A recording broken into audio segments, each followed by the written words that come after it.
Agora, nesse tópico 4, nós vamos estudar o efeito dos substituintes na orientação em uma reação de substituição eletrofílica aromática.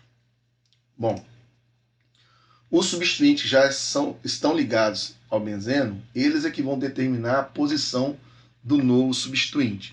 Então, se eu tenho lá um substituinte já ligado no anel aromático e eu vou ter uma segunda reação de substituição eletrofílica aromática, é esse substituinte que já está ligado no anel aromático é que vai orientar a substituição desse outro eletrófilo, ou seja, vai indicar qual a posição que ele deve entrar. Ele pode entrar logo aqui no carbono vizinho, formando um isômero orto, pode entrar no carbono na posição 1,3, o meta, ou na posição abaixo, que é a posição 1,4, que é a posição para. Bom, todos os substituintes ativantes e os halogênios fracamente desativantes são orientadores ortopara. Lembra lá daquela tabela que eu apresentei para vocês no final da aula do tópico 2. Lá tem informação de quais são os substituintes ortopara e quais são os substituintes meta. Então, se eu tenho essa reação aqui do tolueno fazendo uma halogenação, esse CH3 ele é um doador de elétrons por efeito indutivo, então ele é um ativante fraco, mas todo ativante é orientador ortopara. Então, o bromo pode substituir o hidrogênio na posição orto, formando o orto-bromo-tolueno, e o bromo pode substituir o hidrogênio na posição para, formando o para-bromo-tolueno. Então, você vai ter uma mistura de orto-bromo-tolueno e para-bromo-tolueno, já que o grupo CH3 ele é um orientador ortopara. Se eu tenho essa outra reação aqui, adicionei um halogênio primeiro no anel aromático, esse bromo ele é um desativante fraco. E os halogênios são os únicos desativantes que são orientadores ortopara. Então, o cloro vai substituir o hidrogênio. A reação de cloração tem que ser catalisada por um ácido de Lewis, tanto na posição orto, formando o orto-bromo-cloro-benzeno, quanto na posição para, formando a para-cloro-bromo-benzeno. Certo? Bom, já todos os substituintes que são mais desativantes do que os halogênios, eles são orientadores meta. Ou seja, todos os substituintes que são desativantes, exceto os halogênios, eles são orientadores meta. Como, por exemplo, você tem aqui a acetofenona. Se tem uma carbonila ligada diretamente ao anel aromático, esse grupo é desativante. Então, ele vai orientar a próxima reação de substituição na posição meta em relação a ele. E aqui agora você está fazendo uma nitração utilizando o ácido sulfúrico como catalisador. Então, o grupo nitro vai ter que entrar nessa posição 3 para formar o meta-nitroacetofenona. Esse outro exemplo, você tem o nitrobenzeno. O nitrobenzeno, então, poderoso agente desativante do anel aromático, então ele é orientador meta. Então, quando você vai fazer uma halogenação, você vai substituir o hidrogênio na posição meta por um bromo e precisa usar um ácido de Lewis como catalisador, e aí você vai produzir o metabromo-nitrobenzeno. Bom, as estabilidades dos carbocatos formados é que vai determinar o caminho preferencial da reação. Então, nós podemos até memorizar aqui o grupo doador de elétron, orientador ortopara, o grupo retirador de elétron é o orientador meta, exceto os halogênicos, que são retiradores de elétrons, mas são orientadores ortopara. Só que nós não podemos esquecer que essa reação de substituição eletrofílica aromática ela tem como intermediário o carbocátion. Então, é a estabilidade relativa desse carbocátion que vai determinar por que um grupo orienta a substituição na posição ortopara e por que um outro grupo pode orientar a substituição na posição meta. Então, vamos olhar esse exemplo aqui. Você tem o tolueno. Por que o metil ele orienta a reação nas posições orto e para, e não na meta? Bom, se esse eletrófilo se adiciona na posição orto, vai gerar inicialmente esse carbocátion aqui. Esse carbocátion que foi gerado, ele é um carbocátion terciário, portanto ele é mais estável do que os outros. Então você vai ter os contribuintes de assonância, par de elétrons vai vir para cá, vai gerar esse outro carbocátion, par de elétrons vai vir para cá, vai gerar esse outro carbocátion.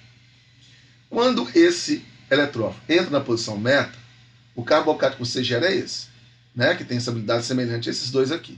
Aí quando vai ter a ressonância, esse par de elétrons vem para cá, gera esse carbocátion aqui, esse par de elétrons vem para cá, gera esse carbocátion. Ou seja, em nenhum momento os contribuintes de ressonância mostrou um carbocátion terciário como mostra aqui. Então isso indica que a posição orto vai gerar carbocátions mais estáveis do que a posição meta, porque na posição orto existe um carbocátion terciário que ele é mais estável. Na posição meta esse carbocátion não existe. O mesmo acontece quando eu coloco o eletrófilo na posição para.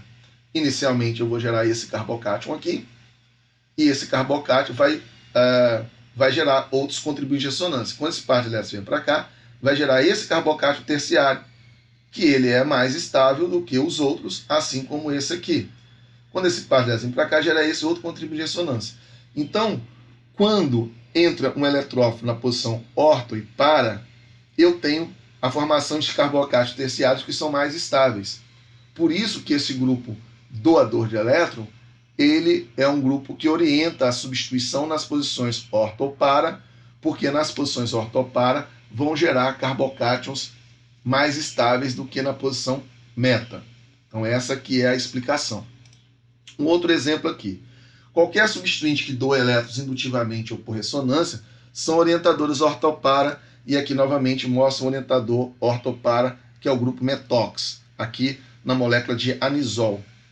Então, se eu substituo, né, o eletrófilo aqui na posição orto, você vai ter esse carbocátion formado. Bom, esse carbocátion aqui, ele tem uma carga positiva sobre esse carbono. Esse oxigênio aqui, ele pode doar elétrons por ressonância ou retirar elétrons indutivamente, tá certo? Bom, aí você tem a deslocalização dos elétrons. Esse par de elétrons para cá gera esse carbocátion, esse par de elétrons para cá gera esse carbocátion, e esse par de elétrons pode vir para cá, como eu tinha dito, ele pode doar elétrons por ressonância, né? Esse par de elétrons, ele pode vir para cá, para formar essa dupla, enquanto essa ligação π vem para cá, enquanto essa ligação π vem para cá. Para gerar esse contribuinte de ressonância, você tem que mostrar todo esse movimento. Ó. Esse par de elétrons vem para cá para formar a dupla, essa ligação π vem para cá para formar essa dupla aqui, essa ligação π vem para cá para poder neutralizar essa carga positiva nesse carbono. Então, esse contribuinte de ressonância que você obteve, ele não é muito estável, mas só que na posição orto você gera 4 contribuintes de ressonância. E quanto maior o número de contribuintes de ressonância, mais estabilizado vai ficar o carbocátion. Quando você coloca esse eletrófilo na posição meta, você gera esse carbocátion, esse par de elétrons vem para cá, gera esse carbocátion, esse par de elétrons gera para cá, gera esse outro carbocátion. Em nenhum momento esse carbono aqui, onde o oxigênio está ligado diretamente, ele fica positivo.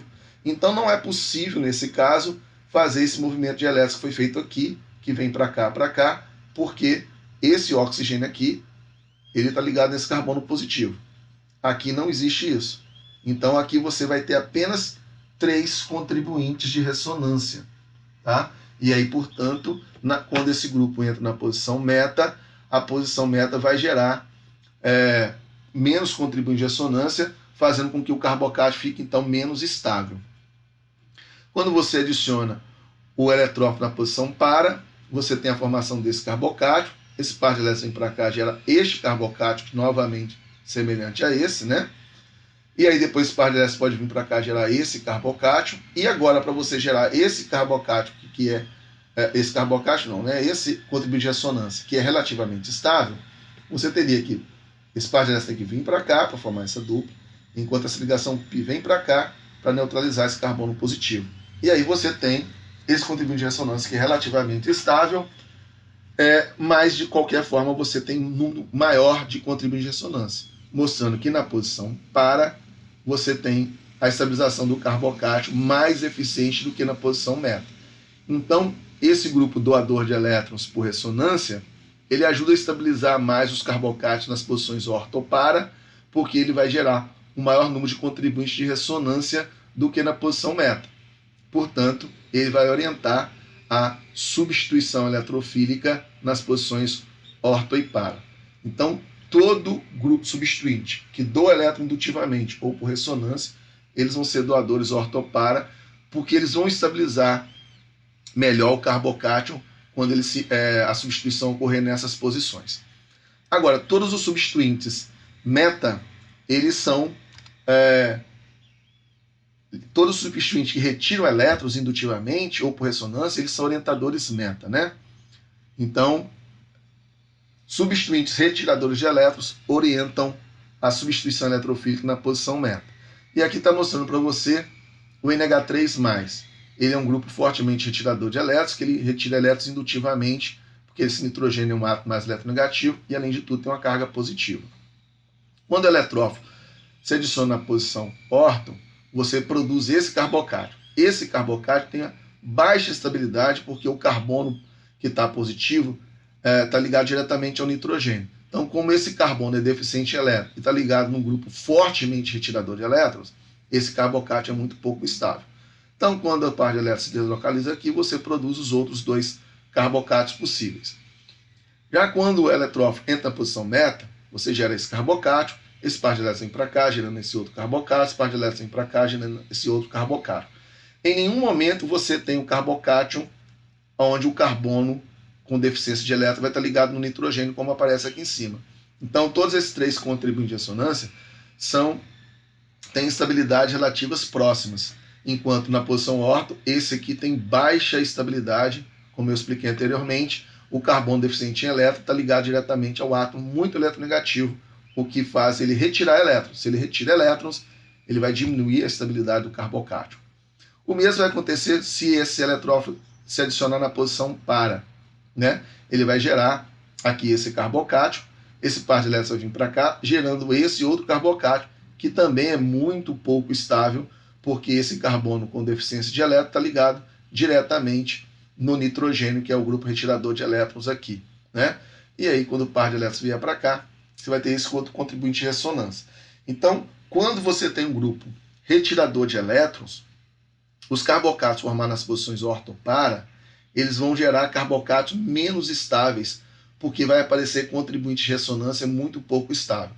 Por isso que o grupo retirador de elétrons, ele orienta as reações de substituição eletrofílica na posição meta, tá certo? Então, é isso que vai explicar por que um grupo retirador de elétrons orienta na posição meta. E nos dois slides anteriores, nós mostramos exemplos de como justificar porque um grupo orienta a substituição na posição ortopar, tá certo? Então, terminamos essa aula aqui e até a próxima aula.